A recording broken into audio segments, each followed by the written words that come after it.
What's up, y'all? TBrown31 here with JaboctheGreat. Once again, we are back with another episode of the Last Word podcast. And today we're going to talk about the very exciting conference finals from this past week in the NBA, past week and a half. It was a great past week of basketball. If you're a Boston and Dallas fan, otherwise, not super enjoyable. Both of these series were over pretty quick.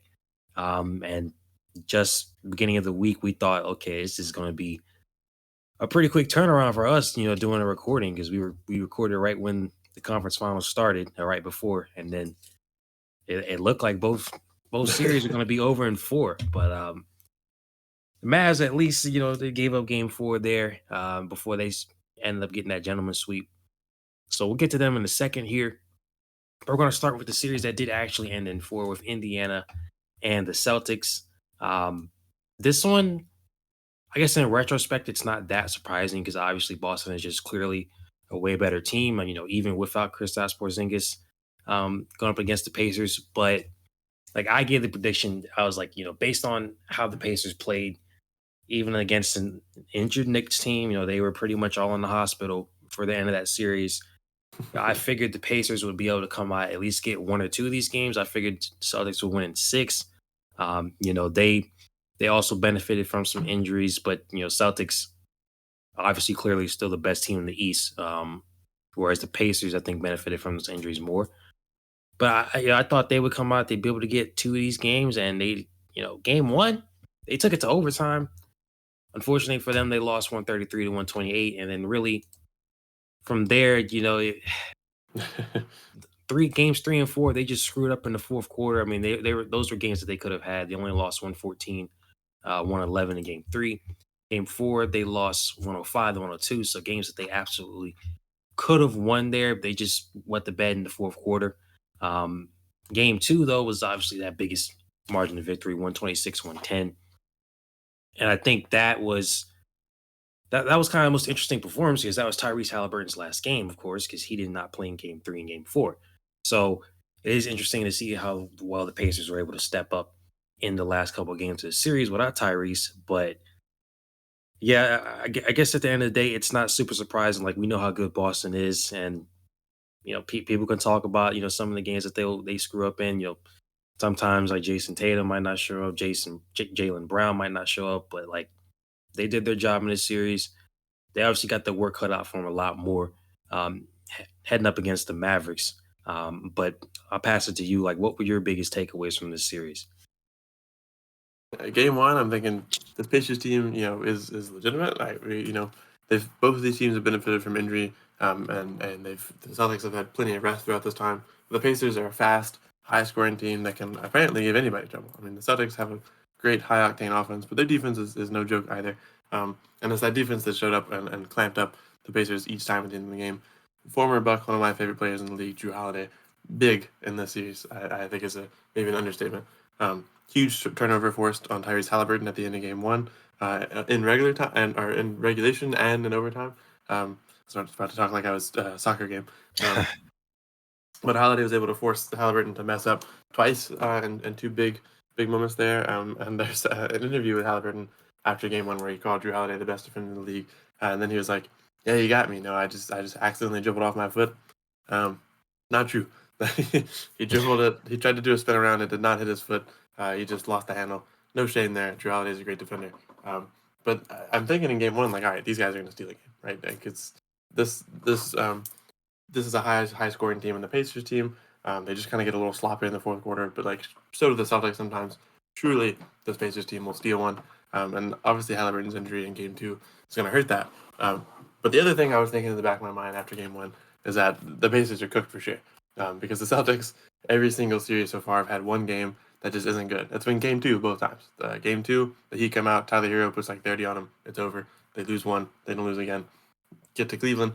They lose game two again at home to Cleveland. Donovan Mitchell comes out, puts 30 or 40 on them. I don't really remember. That series felt like a fever dream. Again, the Celtics don't lose again. They tighten it up. They win in five. The Pacers come out in that pivotal game two. With the Celtics have not won a game two yet, and they get their biggest win of the series. Then it's like, yeah, it's over. It's over. They're up 2-0. They're going back to Indiana. Indiana is undefeated, or was undefeated at home in these playoffs. And so it does feel like it could be maybe they still steal one, but no Halliburton. Going back home down 2-0, the Celtics had their bad game in game one and still managed to win in overtime with 133 points. If you have a bad game and you put up 130, that's a tough one. Like I don't Yeah. really know Yeah. as what you do as the Pacers about that one. I mean, Tatum said it in the post conference there.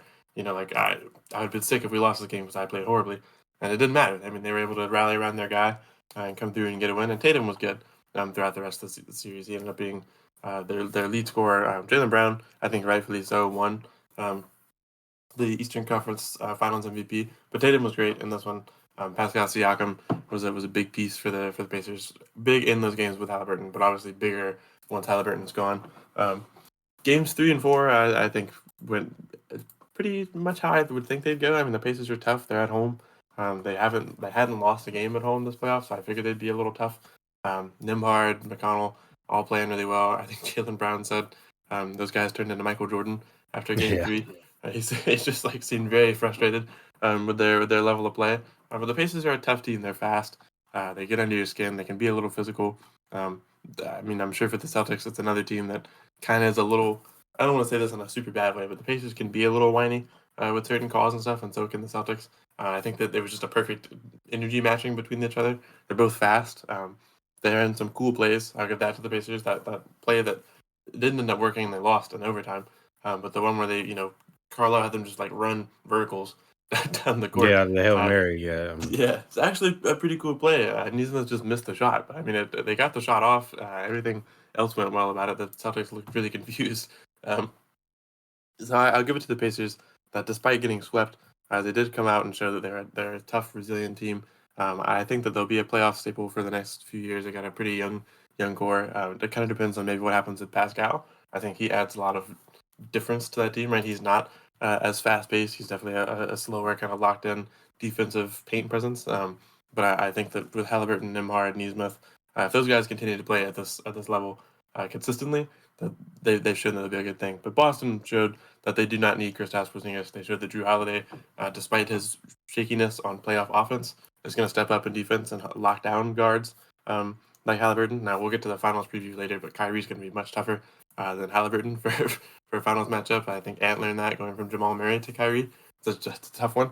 But the Celtics look really good. They are also really resilient. The Pacers kind of lost each game themselves. I feel like they started playing really sloppily in the fourth quarter.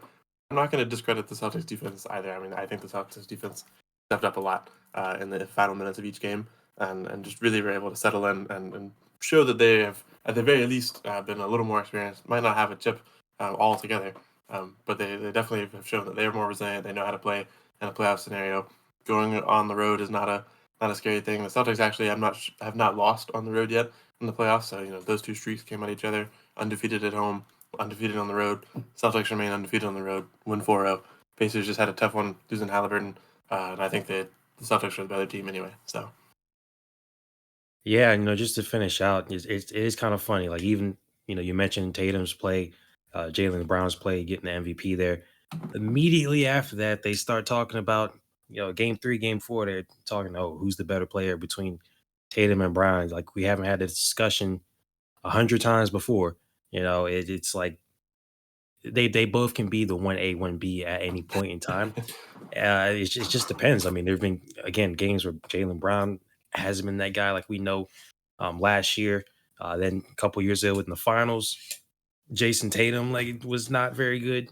As that's an understatement. So yeah, I don't think it's necessary to have this conversation over and over. Like both these guys, they're great players. It just depends on who's playing great that night. Like it's not the end of the world.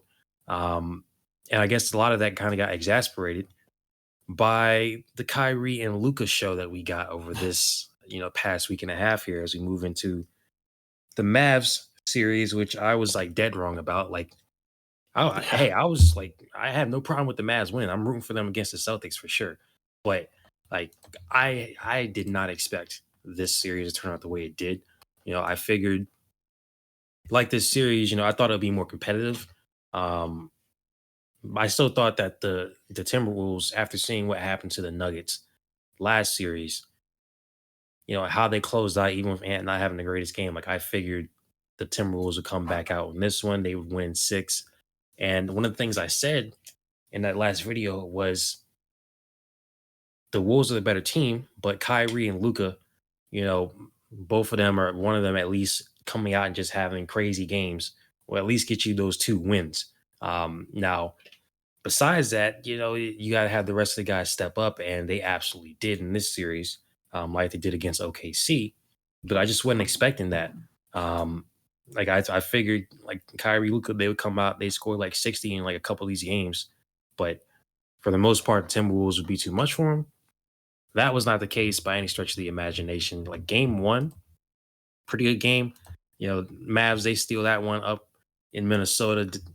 Luca, Kyrie, both have 30. 30 for Kyrie, 33 for Luca. So pretty good game for both of them. And then going into game two, I kind of figured, hey, all right, the Timberwolves, they I don't want to say they got rocked. It's not like they got blown out or anything, but they probably expected to win that game one at home for sure. So coming into game two, you're expecting, all right, they're going to come back. They're going to even this one up before they head back to Dallas. And the Timberwolves, they were putting it on them, bro. Like, it was. I was like, all right, this is clearly over. Like, it just pissed me. Not as a Mavs fan, obviously, but it just, if I was a Mavs fan, it would have pissed me off. It's like, how do you have such a great game in game one, and then you come out in game two, try to get the momentum. You steal two games in Minnesota. You come out like that in the first half the way it did, and I'm like, yeah, it's probably over. And you flip that second half. Second half, the Mavs. I don't even know what to say. I mean, they came out second half, had a great game. You had five guys in double digits for the Mavs. I mean, Daniel Gafford has 16. Derek Lively, they're out there trying to kill Derek Lively, literally. Like I don't know what cat was on, but with this one. But Derek Lively, he had a pretty good game. Luca had 32, Kyrie with 20. They came out game two in that second half, played perfectly. They stole that one. So now they're going back to Dallas. They get another game. They win game three, 107, or excuse me, 116 to 107. Dallas over Minnesota in this one. And once again, pretty good game from both Kyrie and Luca. They both scored 33 points. And I'm like, Jesus Christ, like this, I couldn't have expected it. Like Derek Lively, this was a game that he ended up getting injured in. Of course, by Cat, he only played like 10 minutes and then he was out. Missed game four and all of game three, pretty much.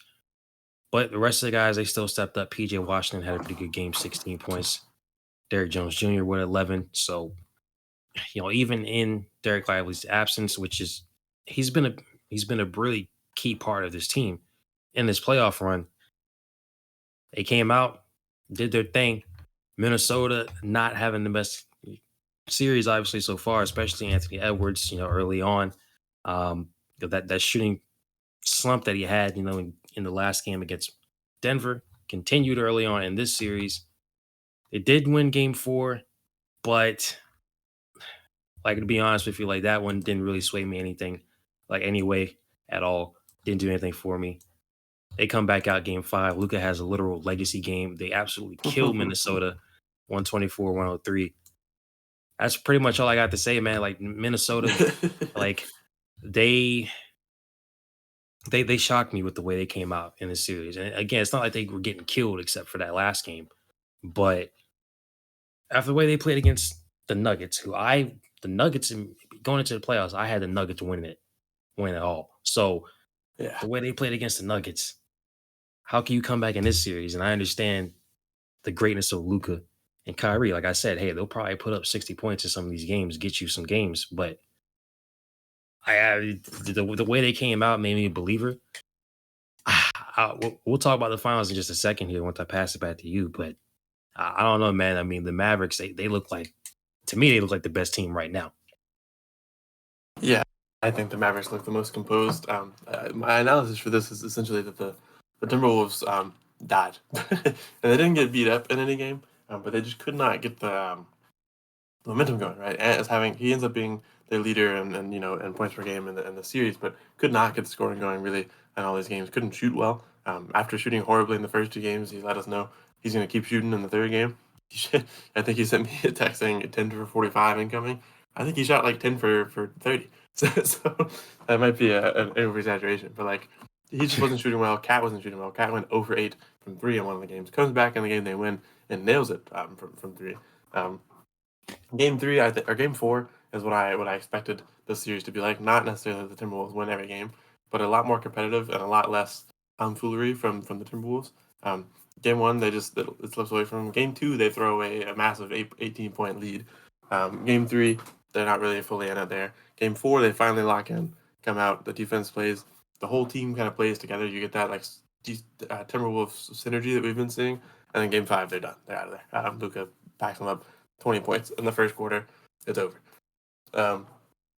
It's just tough. It's tough to see a team that's been so coherent and so locked in so far on defense and on offense, kind of cohesively together, crumble immediately. But the Timberwolves, or not the Timberwolves, the Mavericks have also been a very cohesive team. They've had moments where they drop heavily and allow the Clippers or Thunder to put a beating on them. But this series, they did not have much of that. I mean, their one loss is not a beaten by any means. They lose by 5 in a game that they probably could have come back and won. But like you're out without Lively. You're in Minnesota. You can drop one. Or actually, no, they're in Dallas on that one. My bad.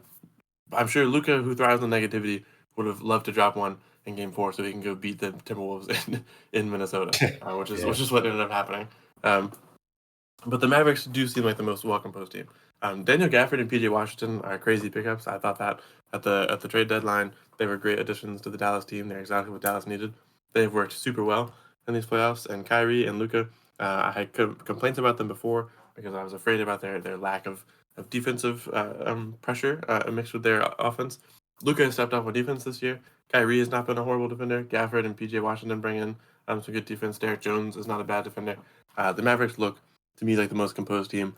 They were clearly less gassed than the Timberwolves. They shot more consistently. The Timberwolves could not get their shots going as easily, and it just wasn't falling. And I think that's it. I think the Timberwolves a little less experienced, right? You got Kyrie, a proven champion over there, and you got some really hungry guys. I think the Timberwolves were hungry. I just think that they couldn't find their shot, and that's why you lost by 3, you lose by 1, you lose by 6 or 7, then you lose, then you win by 5, and then it's like, well, we're out of here. Game 5 is just an enigma in this series. I think Luka was ready to back it up. Said after Game 3 he was tired. Then they lose. I'm sure he would like to get that over with. Now they get to rest up until June 6th when the finals start. So, yeah, this is a tough series. I think the same as the Pacers. I think the Timberwolves beat themselves. They just couldn't get their shot going, and couldn't hold it together in the fourth quarter. In that Game 3 loss, I believe they went scoreless for the last 3 minutes of the quarter. Similar things in Game 2 and Game 1, where they shriveled up a little bit towards the end. Then that's the difference in Game 4, is that they did not stop scoring in the fourth quarter. In Game 5, it didn't matter by the fourth quarter. So that's it's a tough one. But the Mavericks do, to me, look like the best team in the NBA right now. The Celtics are really strong. I'm not going to say that they're leagues below the Mavericks, but Kyrie and Luka are locked in. Gafford is a great presence at the center. So is Derek Lively. PJ Washington has been a great kind of physical presence. Derek Jones has been great. The only issue I saw was in Game 4 when Lively was out and they put Dwight Powell in, and Gobert and Cat started feasting. So as long as Lively's healthy and you switching between Gafford and Lively, and we don't have to get finals minutes from Dwight Powell, I think that the Mavericks are the best team right now remaining. Yeah, and this final series, I don't want to be prisoner of the moment, but I can absolutely see the Mavs winning this. But I don't want people to get too caught up in everything, because people will look at the Celtics path and say it's easy. The Pacers kept right up with them, and the Celtics were only missing Kristaps, and he hadn't been playing anyway. He's been out for what I think that was like his 10th game in a row that he missed. So like you can say that the Celtics really weren't challenged. So they might not. They might mess around and lose game 1 or something, right? Just because they're shocked and might they're not really playing, I guess, necessarily their greatest basketball right now, right? So I feel like people might get too caught up in all of that and forget how good this team still is. So I think for me, it's like a 51-49 split right here. Like I think this series, Jason Tatum, Jalen Brown, Luca, Kyrie, I think they're all going to be great. I think what's going to matter, especially, is everybody else around them. And for me, as great as the Mavs supporting cast has been, especially this last round, I think the dang, this is hard. I still would say the Celtics are probably going to win in seven. Um, but if we're just like I said, we're just watching face value. Like the Mavs look like the best team. I mean, if we just based off of how we saw them play, but I think it's going to take more from the Mavs to win this series than would from the Celtics. But I will say, I think the Celtics can screw up if they do come out and if they're just complacent, they're not, Jason Tatum, one of those two guys, they don't have their best games, like they're going to lose because at this point, you can't afford for your superstars not to show up. Like I said, the finals a couple years ago, conference finals last year with Jalen Brown, Jason Tatum 2 years ago. Like you cannot afford in a series like this where you have these two, you know, you look at these backcourts, and that's what they've been talking about all week, like the greatest backcourts of all time, blah, blah, blah. And when you look at these backcourts, you have superstars here, here, here, and here. One of them cannot decide to not show up in one of these games. So I still would think the Celtics are probably going to win, but if you do pick the Mavs in seven, I would be completely fine with that. But I don't see this series ending in anything less than seven. Like it's just not going to happen. This is going to be a tough series. Like these games are going to come down to the fourth quarter. Nobody's getting blown out. I mean, if any of these games end up in more of like a 7-8 point differential, I'll be surprised. Seriously. So I'll stick with the Celtics. But like again, the Mavs are looking so great. Kyrie, Luca, they're looking great right now. I think they'll be able to keep it up, but the rest of the team's got to step up, and I think it'll be Celtics will probably have their supporting cast contribute more. Yeah. I know I just spent the whole segment glazing the Mavericks. Yeah, But this is a tough one. The Mavericks do look like the better team. If you're watching basketball, they look more consistent, at least in these past two series. Obviously, the Celtics just packed up the Pacers in four, but they struggled. They fought. It was close every time. Mavericks also fought, but we're fighting the number one defense in the NBA. So that's a tough one. And same for Boston, right? I mean, they're fighting against the number one offense in the NBA. So both of these teams had their work cut out for them and were able to pack them up pretty quickly. And Dallas, to me, just looks more cohesive watching them play. Um, but man, there's some tough matchups coming up for them. I think that Derek White and Drew Holiday are going to have their work cut out for them with Luca and Kyrie. But Luca has stepped up on defense. I still think that's a lot to deal with Brown and Tatum and Derek White. The Celtics have a lot of guys who can put it on you from three. Al Horford, I think, could be an issue for Daniel Gafford. Al Horford, unlike Cat I think is a more consistent 3-point shooter for a big man.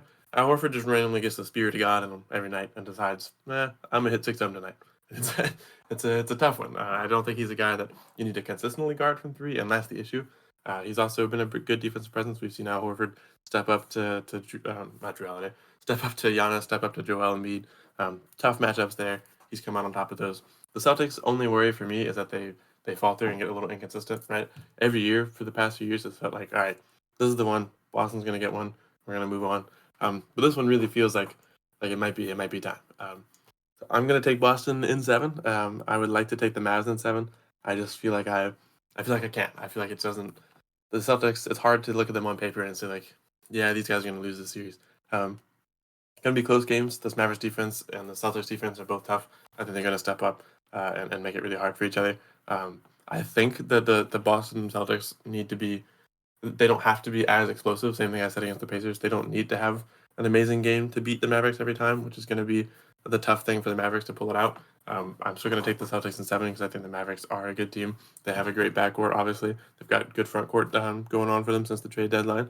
But the Celtics team is too consistent. And if Kristaps Porzingis comes back and has any percent like healthy and ready to play and good on the court and not like just taking up time, It's going to be a tough one. So I'm going to be transparent and say that I'm hoping it's Mavericks in 7. Um, I would probably usually say that I want the Celtics to lose in less than 7, but I feel like we got robbed of basketball in the conference finals with both of them being 4 and 5 game series. So I would like for the Mavericks to win it in 7, but I'm going to take Celtics in 7. I think the Celtics are just more composed, better team, and it really feels like this is their year. Might be a 49ers thing, but it feels like the Celtics have finally got it together and are working their way to another chip.